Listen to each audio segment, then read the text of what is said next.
How to reset your Daikin AC. Easy step-by-step guide. Method 1.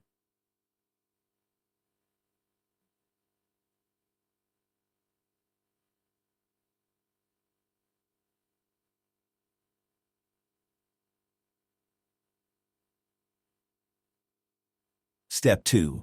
Press the button again and hold for 8 seconds. Turns unit off. Step 3. Wait a minute, then press it once more to turn it back on. This clears most basic error issues.